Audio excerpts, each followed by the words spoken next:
Welcome everyone. जैसा कि आप लोग जानते हैं कि इस समय हम साइकोलॉजी प्रैक्टिकल्स कर रहे हैं बीएड फर्स्ट टर्म में। आपका पहला प्रैक्टिकल था इंटेलिजेंस टेस्ट, जिसे हम एसपीएम के भी नाम से जानते हैं। आज मैं आपको सेकंड प्रैक्टिकल के बारे में बताऊंगी, जो हमारा टेस्ट है। ये सेकंड टेस्ट है। पहला था इंटेलिजेंस टेस्ट, सेकंड है आपका HSPQ, जिसका फुल नेम है हाई स्कूल पर्सनालिटी क्वेश्चनेयर, जिसे HSPQ के नाम से जाना जाता है।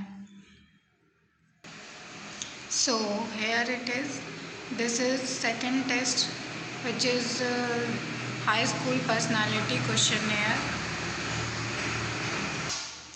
इसमें सबसे पहले आएगा आपका थ्योरेटिकल एस्पेक्ट। थ्योरेटिकल एस्पेक्ट में आप बताएंगे पहले तो पर्सनालिटी क्या है। पर्सनालिटी के बारे में जैसे कि आप बता सकते हैं, personality is the individual considered as a whole. It may be defined as the most characteristic integral of the integration of the individual structure, modes of interest, attitudes, behavior and capacities। Then आप personality की definition देंगे और उसके बारे में बताएंगे। तो personality जो शब्द है वो लिया गया है लैटिन वर्ड से पर्सोना से, जिसका मतलब होता है मास्क या मुखौटा। ठीक है, इसको आप कॉपी कर सकते हैं ऐसे ही। फिर आप डेफिनेशन बताएंगे पर्सनालिटी की। ये NL मुन के अकॉर्डिंग है। Personality may be defined as the most characteristic integration of the individual structure, modes of behaviour, interest, attitudes, capacities, abilities and aptitude. Okay, second definition है आपकी CV गुड के according. Second definition आपकी ये है। फिर definition है आपकी RB cattle के अकॉर्डिंग, जिन्हें हम रेमंड B कैटल के नाम से भी जानते हैं। इन्होंने बताया है personality is that which permits a prediction of what a person will do in a given situation. Okay,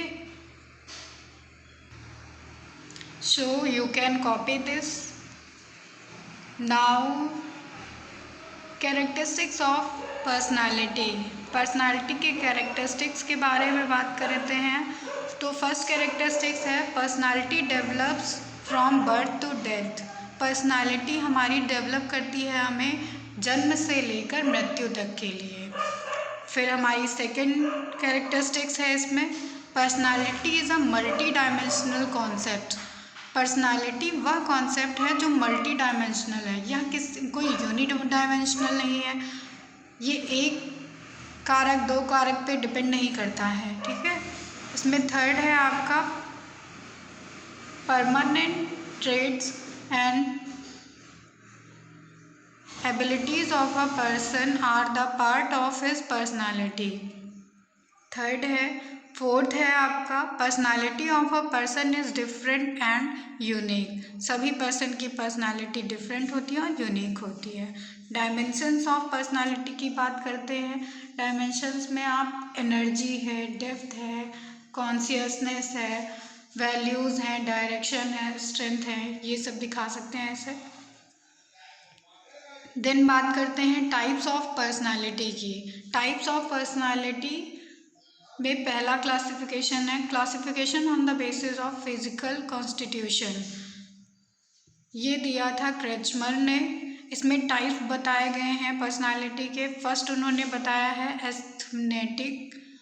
इसमें कैरेक्टरिस्टिक्स बताई गई हैं। ये पर्सन जो होते हैं वो टॉल होते हैं, वीक होते हैं। इसके बाद आप देख लीजिए, ऐसे ही आपको मेंशन कर देना है। देन है एथलेटिक। एथलेटिक वाले पर्सन की पर्सनालिटी जो है वो हेल्दी होती है, वो साउंड होते हैं, स्ट्रॉन्ग होते हैं। देन है पैनिक। पैनिक वाले short in height but healthy. वो कद में तो छोटे होते हैं लेकिन हेल्दी होते हैं, इंटरटेनिंग होते हैं। देन सेकेंड क्लासिफिकेशन है on the basis of values या सोशोलॉजिकल बेसिस पे होता है ये। इसे स्पेंजर ने दिया था। इन्होंने टाइप्स बताए हैं थ्योरेटिकल, जिसका कैरेक्टरिस्टिक्स है डिज़ायरियस ऑफ अटेनिंग एवरी नॉलेज, वो हर एक ज्ञान को पाने के लिए इच्छुक होते हैं। ठीक है। इसमें सेकंड है इकोनॉमिकल, जिसमें desirous of material comforts attach more importance to money. इनका जो ज़्यादा से ज़्यादा इम्पोर्टेंस है वो मनी के लिए जाता है। देन थर्ड है सोशल, सोशल में सोसाइटी से इंटरेक्शन होगा, सोशल रिलेशनशिप होंगे उसके। फोर्थ है इसमें पॉलिटिकल, पॉलिटिकल में पॉलिटिक्स से रिलेट करेगा, उसका ज़्यादा से ज़्यादा इंटरेस्ट पॉलिटिक्स की ओर होगा। इसमें फिफ्थ है आपका रिलीजियस, रिलीजियस में मतलब गॉड पे बिलीव करेगा वो। देन सिक्स है aesthetic, love beauty, such person are often inclined toward art, music and dance.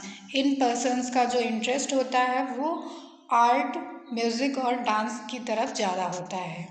Third classification है on the basis of psychological aspect, जिसे जंग ने दिया है।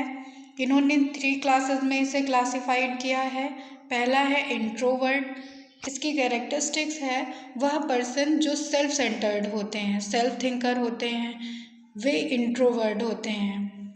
एक्सट्रोवर्ट, एक्सट्रोवर्ट वह होते हैं जो सोसाइटी सेंटर्ड होते हैं, प्रैक्टिकल होते हैं, इन्हें किसी के सामने बातचीत करने में कोई झिझक नहीं रहती है। देन है ambivert, ambivert the trait of both introvert and extrovert, या इंट्रोवर्ट और एक्सट्रोवर्ट का कॉम्बिनेशन होते हैं। ओके। देन हम बात करते हैं थ्योरीज ऑफ पर्सनालिटी में। इसमें पहली थ्योरी है ट्रेट थ्योरीज, जिसे वुडवर्थ ने दिया है। Personality trait is some particular quality of behavior such as cheerfulness or self-reliance which characterizes the individual in the wide range of his activities and is fairly consistent over a period of time. Yes, तो ये trade theory का पूरा description है जो Woodworth ने दी है, इसे आप लोग पढ़ लीजिएगा।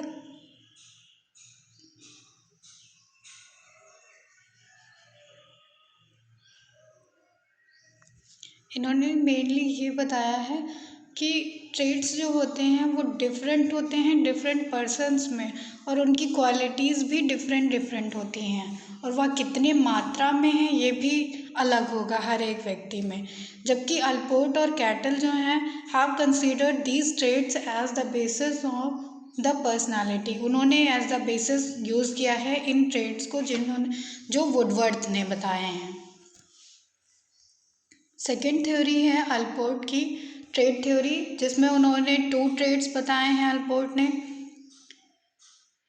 इन्होंने एक डेफिनेशन भी दी है, ये personality is that behaviour of a person which is guided by certain traits present in him, मतलब कुछ ऐसे ट्रेड्स जो उसमें प्रेजेंट होते हैं वह गाइड करते हैं उसके बिहेवियर को, उसे हम पर्सनालिटी कहते हैं। इन्होंने 2 क्लासेस दी हैं ट्रेड्स की, common traits and personal traits. Common traits में इन्होंने बताया है वह ट्रेड्स होते हैं जो डेवलप करते हैं सोशल प्रेशर को, they are not fundamental traits, ये फंडामेंटल ट्रेड्स नहीं होते हैं, they are the found in all person of a society, यह हर एक व्यक्ति में पाए जाते हैं इस सोसाइटी के। देन है पर्सनल ट्रेड्स, पर्सनल ट्रेड्स में अल्पोर्ट ने बताया है कि a person's act of the adjustment are guided by these traits, वो उसका एडजस्टमेंट वो कैसे कर पा रहा है ये इस ट्रेड्स के थ्रू गाइड किया जाएगा, पर्सनल ट्रेड्स के थ्रू। इन्होंने कुछ पर्सनल ट्रेड्स के उसे नाम भी दिया है पर्सनल डिस्पोजिशंस।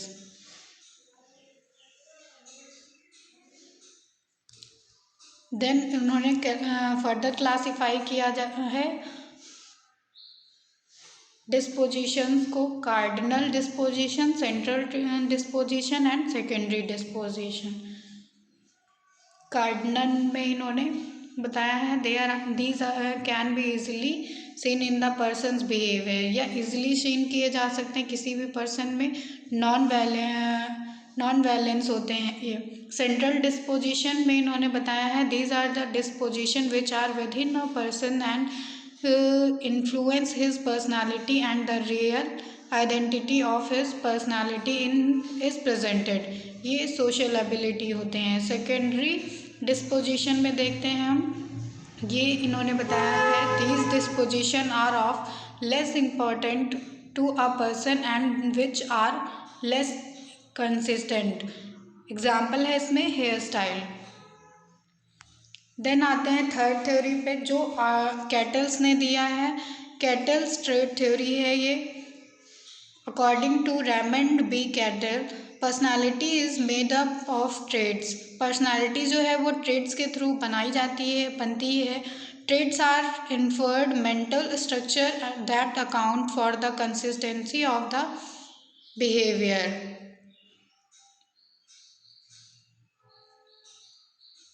इन्होंने बताया है Cattell first selected 4,500 traits out of 18,000 traits given by Albert. Albert ने जो 18,000 ट्रेड्स दिए थे उसमें से कैटल ने 4,500 सेलेक्ट किए थे. देन इन्होंने कैटल्स ने दिए हैं 2 ग्रुप्स में 35 ट्रेड्स. तो पहला ग्रुप है उसमें सरफेस ट्रेड, सेकंड ग्रुप है इसमें सोर्स ट्रेड. सोर्स ट्रेड में 3 ट्रेड्स को कैटेगराइज किया गया है. फर्स्ट है डायनामिक ट्रेड, सेकंड है टेम्परामेंट ट्रेड, थर्ड है एबिलिटी ट्रेड. सरफेस ट्रेड में इन्होंने बताया है they can be inferred from observed behaviour. Second है सोर्स ट्रेड. सोर्स ट्रेड में इन्होंने बताया है they are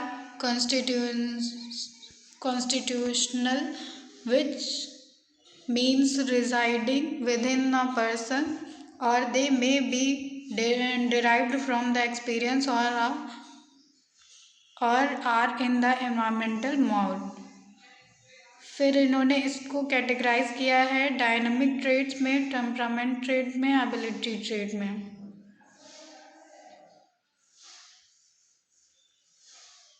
ये ऐसे इन्होंने बताया है 16 PF क्वेश्चनेयर है इनका. 16 पर्सनालिटी फैक्टर्स क्वेश्चनेयर इन्होंने दिया है जिसमें आउटगोइंग को रिजर्व्ड से कनेक्ट किया है, मोर इंटेलिजेंट को लेस इंटेलिजेंट से, मतलब जस्ट अपोजिट उसका दिया है. स्टेबल को इमोशनल से, एजर्टिव को हम्बल से, हैप्पी को लकी से, सोबर को. ऐसे ही इन्होंने 16 PF ये पूरे दिए हैं. लास्ट में है अप्रीहेंसिव को प्लेसिड से, एक्सपेरिमेंटिव को कंजर्वेटिव से, सेल्फ सफिशिएंट को ग्रुप टाइट से, कंट्रोल्ड को कैजुअल से, टेंस को रिलैक्स्ड से. देन है methods of measurement of personality. Methods of measurement of personality में इन्होंने 2 मेथड दिए हैं. प्रोजेक्टिव मेथड आएगा और देन नॉन प्रोजेक्टिव मेथड आएगा. प्रोजेक्टिव मेथड में 3 हैं. एसोसिएशन टेक्निक, दूसरा है रोशार्क इंक ब्लॉट टेस्ट, तीसरा है टेमेंटिक अप्रिशिएशन टेस्ट जिसे TAT भी कहते हैं. नॉन प्रोजेक्टिव मेथड्स में HSPQ आता है और दूसरा है MMPI. सब्जेक्टिव मेथड्स में आएंगे observation method, interview method and inventory method जिसे PMMPI कहते हैं. ऑब्जेक्टिव मेथड्स में रेटिंग स्केल आएगा और दूसरा है साइकोसोशियोलॉजिकल टेस्ट, सिचुएशन टेस्ट. अब हम बात करते हैं HSPQ जो है हमारा वो नॉन प्रोजेक्टिव मेथड है. प्रोजेक्टिव मेथड के बारे में पूरा डिस्क्रिप्शन इसमें दिया गया है. इसमें सिगमंड फ्रॉइड का नाम है जिन्होंने 3 स्टेजेस दी हैं, इद, ईगो एंड सुपर ईगो. या आप देख सकते हैं इसमें एसोसिएशन टेक्निक के बारे में पूरा बताया गया है. देन रोसार्क इंक ब्लॉक टेस्ट है, इसके बारे में बताया गया है जिसे हरमन रोसार्क ने दिया था 1921 में. इन्होंने टोटल 10 कार्ड्स इसमें बताए थे जिसमें से 5 जो थे वो ब्लैक इंक के थे, 2 कार्ड्स जो थे वो ब्लैक एंड रेड इंक के थे और 3 कार्ड्स जो थे वो मल्टी कलर्ड थे. ये इनके बारे में पूरा इनका थ्योरी है। फिर पढ़ते हैं हम थीमेटिक एप्रिसिएशन टेस्ट, टैट के नाम से जिसे जानते हैं। इसे मॉर्गन और मुर्रे ने दिया था 1925 में। इसमें टोटल 30 कार्ड्स के बारे में बात की गई है, जिसमें से 10 कार्ड्स जो थे वो मेल्स के लिए थे, 10 कार्ड्स जो थे वो फीमेल के लिए थे, और 10 कार्ड्स जो थे वो बोथ से डील कर रहे थे।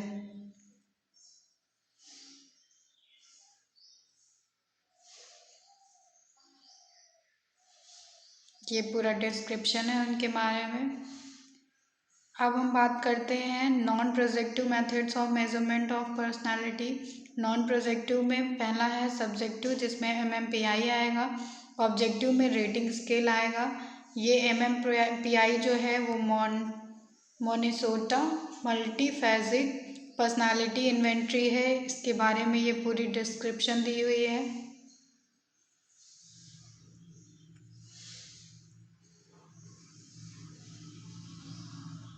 इन्होंने कुछ हेडिंग्स के थ्रू इसको एक्सप्लेन किया है, जिसमें journal health, family and marital life, religious attitude और अफेक्ट, फिर delusion, phobia, journal interest etcetera के बारे में इन्होंने बात किया है इसमें।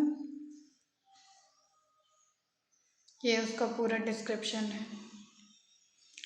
देन आता है रेटिंग स्केल। रेटिंग स्केल के बारे में 5 पॉइंट्स दिए गए हैं। इसमें जैसे हम रेट नहीं करते हैं किसी चीज़ को, very good, good, average, bad, very bad, bad, वैसे ही रेटिंग स्केल के बारे में ये पूरा डिस्क्रिप्शन दिया गया है, जो रिव्यू लिए जाते हैं। अब हम बात करते हैं अपने साइकोलॉजी प्रैक्टिकल की। High school personality questionnaire HSPQ जिसे हम कहते हैं, इसे RB कैटल ने दिया है। इसके जो पब्लिशर हैं वो थे institute for personality and ability testing, IPAT। इस टेस्ट का जो कैटेगरी है वो आएगा पर्सनालिटी नॉन प्रोजेक्टिव मेथड में। इसमें 14 ट्रेट्स बताए गए हैं, इसीलिए इसको 14 PFB कहते हैं, 14 पर्सनालिटी फैक्टर्स, जिनको कैटेगराइज किया गया है ABCDEFGHIJKO,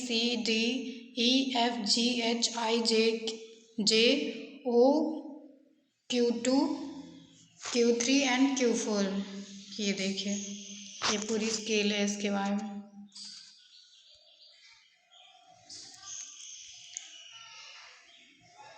देन ये 14 प्रिंसिपल्स हैं जो उन्होंने बताए हैं। फर्स्ट प्रिंसिपल जो होगा वो वारमेंथ होगा।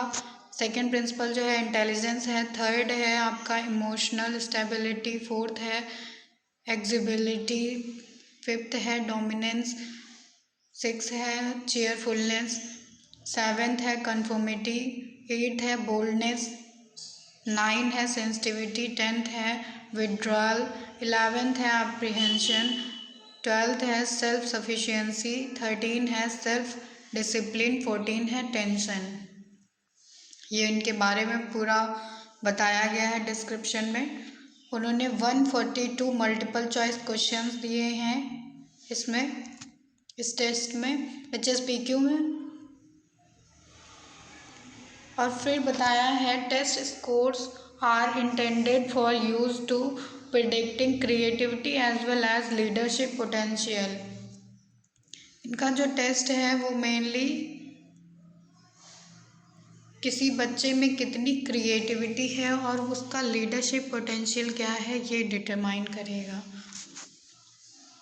इस टेस्ट के लिए हमें स्टेंसिल की चाहिए होती है, जिसमें रॉ स्कोर्स दिया होगा हमारा,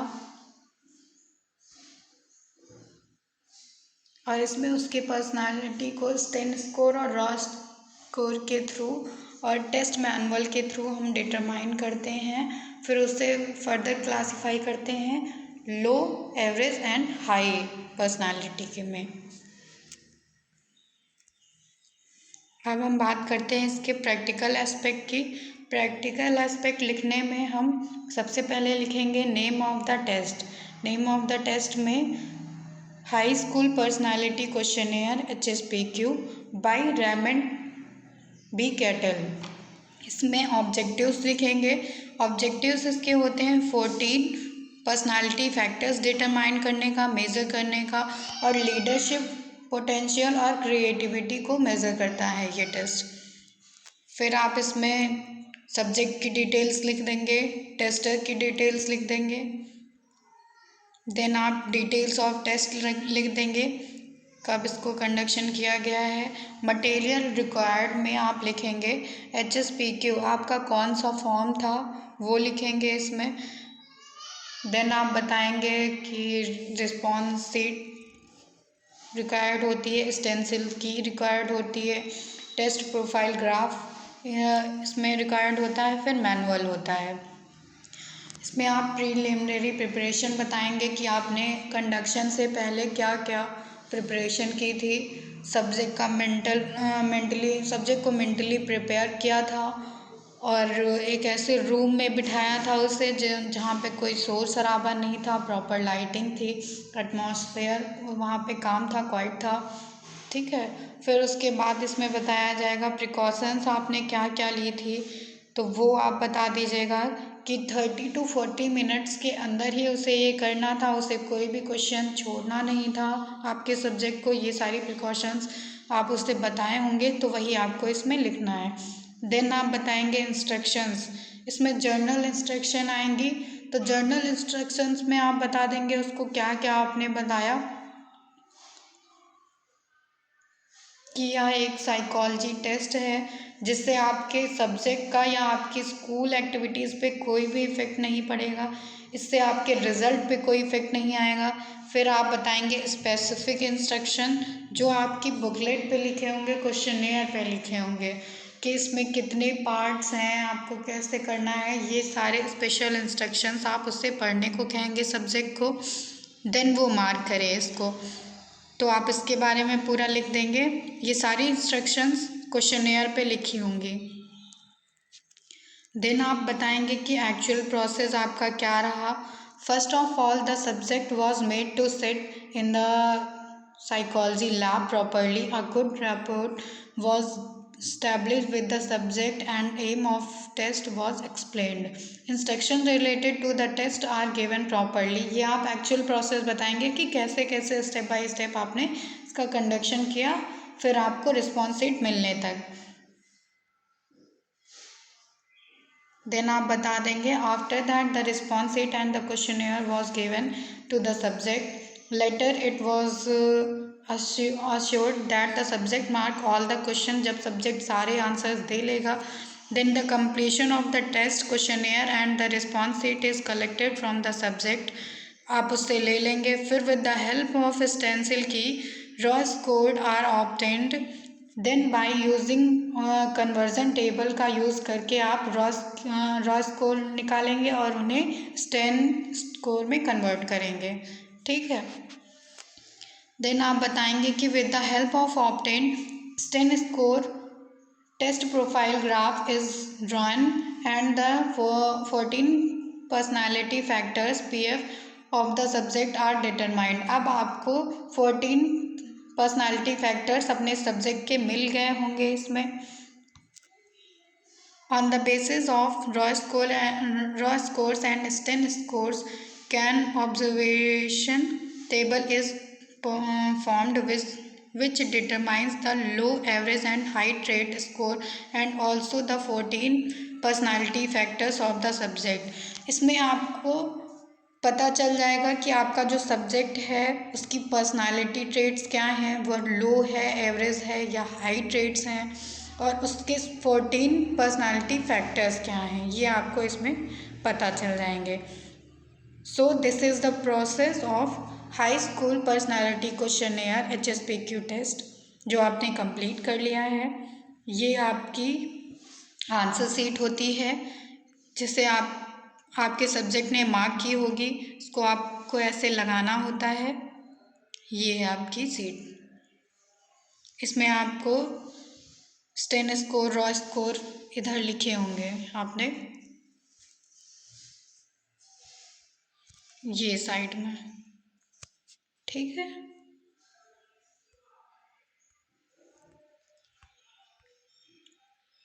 सो ये आपके आंसर सीट है। ये आंसर सीट ऐसे ही आप लगा देंगे इसमें।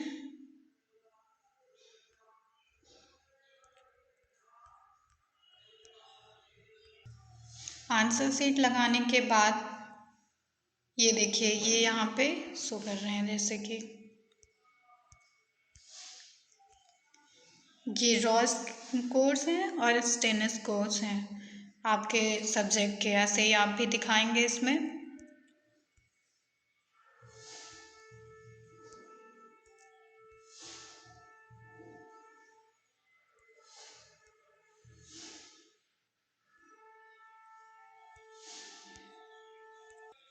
देन ये आपकी जो है सेकंड सीट होगी। इसमें आपको 14 फैक्टर्स जो हैं पर्सनालिटी के वो अपने सब्जेक्ट के स्टोर करने पड़ेंगे sten score and raw score की हेल्प से। ये आपके स्टेन स्कोर और रॉ स्कोर इधर लिखे जाएंगे, फिर आप इसमें शो करेंगे। ये यहाँ पे जैसे शो किया गया है, ये फुल व्यू है इसका। इसको हम HSPQ टेस्ट प्रोफाइल के नाम से जानते हैं। ये आपको दिया जाएगा। इसमें आप अपने सब्जेक्ट के अकॉर्डिंग जो भी स्टेन स्कोर रॉ स्कोर उसने रिसीव किए होंगे उससे उसकी पर्सनालिटी डिटरमाइन करेंगे।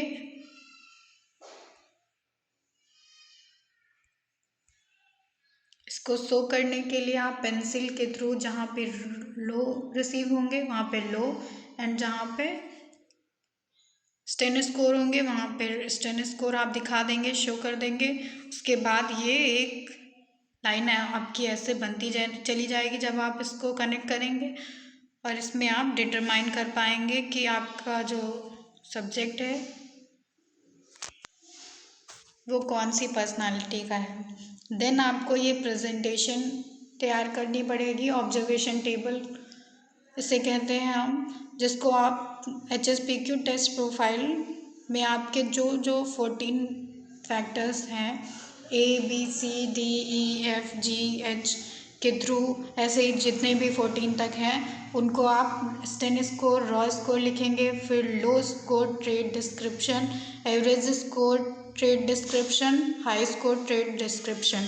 जहाँ भी आपका सब्जेक्ट आ रहा होगा, जैसे फैक्टर ए में उसने लो रिसीव किया तो लो में लिख देंगे, फैक्टर बी में एवरेज में रिसीव किया तो बी में लिख देंगे, सी में हाई रहा तो हाई में लिखेंगे। ठीक है, इसको आप ऐसे शो कर सकते हैं। देन ये आपका है फैक्टर 9 से लेकर फैक्टर Q4 तक। इसमें आपके 14 प्रिंसिपल्स आ गए हैं, 14 फैक्टर्स। इसको आप दिखा सकते हैं। देन आपका है कैलकुलेशन। इसमें लीडरशिप पोटेंशियल और क्रिएटिविटी पोटेंशियल को डिटरमाइन किया जाता है। तो उसके लिए हम देखेंगे कि कैसे किया जाता है। इसका ये फॉर्मूला होता है लीडरशिप पोटेंशियल पहले तो डिटरमाइन करने के लिए। ये फॉर्मूला है आपका 0.2B plus 0.2C plus 0.1E plus 0.4F plus 0.4G plus 0.4H minus 0.2I plus 0.1J minus 0.4O plus 0.4Q3 minus 0.24Q4 minus 2.2। ये आपका फॉर्मूला है। इसमें आप B factor, C factor, E factor जितने भी फैक्टर्स इसमें लिखे गए हैं उनकी वैल्यू रख देंगे। फिर उसके बाद आपको पोटेंशियल डिटरमाइन हो जाएगा कि लीडरशिप पोटेंशियल आपकी सब्जेक्ट का क्या है। जैसे कि यहाँ पे दिखाया गया है 4.9 आ रहा था। फिर उसके बाद हम बात करते हैं क्रिएटिविटी पोटेंशियल डिटरमाइन करने का।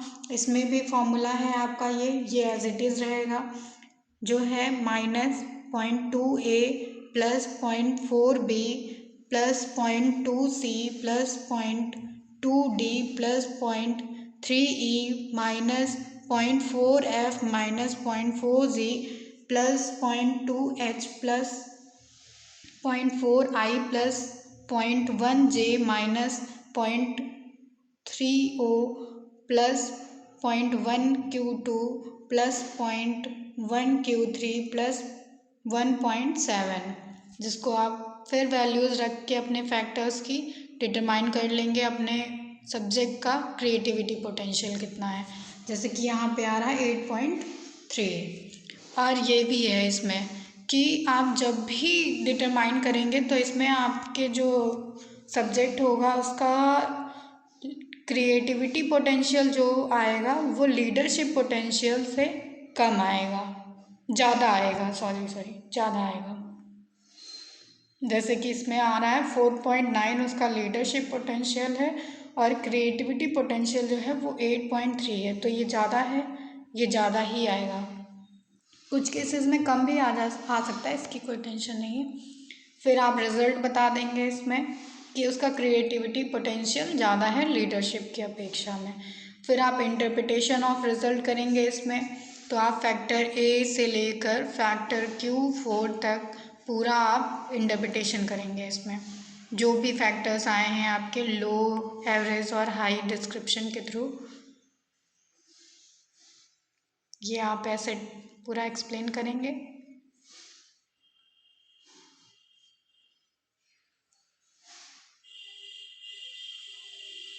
फैक्टर Q4 तक। देन आप कंक्लूज़न बताएंगे इसमें कि आपके सब्जेक्ट की पर्सनालिटी कैसी है, तो उसमें जो ट्रेट डिस्क्रिप्शन आए थे उन्हें आप मेंशन कर देंगे इसमें कंक्लूज़न में। देन आप बताएंगे educational implication of HSPQ for teacher के लिए आप बताएंगे। तो with the help of this test student personality traits can be understand by the teacher. एक टीचर जो है वो स्टूडेंट्स के पर्सनालिटी ट्रेड्स को समझ सकता है इस टेस्ट के through. Teachers analyse the student personality and accordingly the individual differences को इसके थ्रू वो डिटरमाइन कर सकती हैं और क्रिएटिविटी और लीडरशिप पोटेंशियल को जान सकते हैं। फॉर स्टूडेंट्स के लिए क्या इम्प्लीकेशन है इसका, तो वह अपने इंटरेस्ट, एटीट्यूड, डिज़ायर्स, नीड्स को फाइंड कर सकते हैं इसके थ्रू। उनका लेवल क्या है ये डिटरमाइन कर सकते हैं, उनका मेंटल कॉम्प्लेक्स क्या है ये वो जान सकते हैं इसके थ्रू। उनकी क्रिएटिविटी और लीडरशिप पोटेंशियल क्या है इसको आइडेंटिफाई कर सकते हैं। और उनका पर्सनालिटी ट्रेट क्या है, वो लो पर्सनालिटी ट्रेट के हैं, एवरेज के हैं या हाई के हैं, ये डिटरमाइन कर सकते हैं।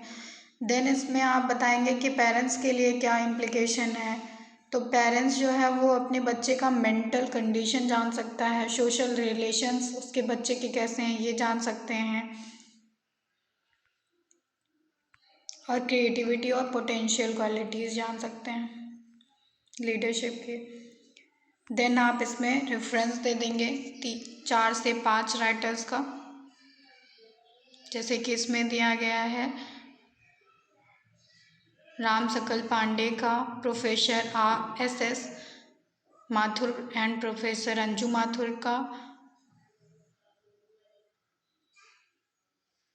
ऐसे आप दे सकते हैं 3 से 4 राइटर का भी दे सकते हैं और 5 राइटर का भी बता सकते हैं ये।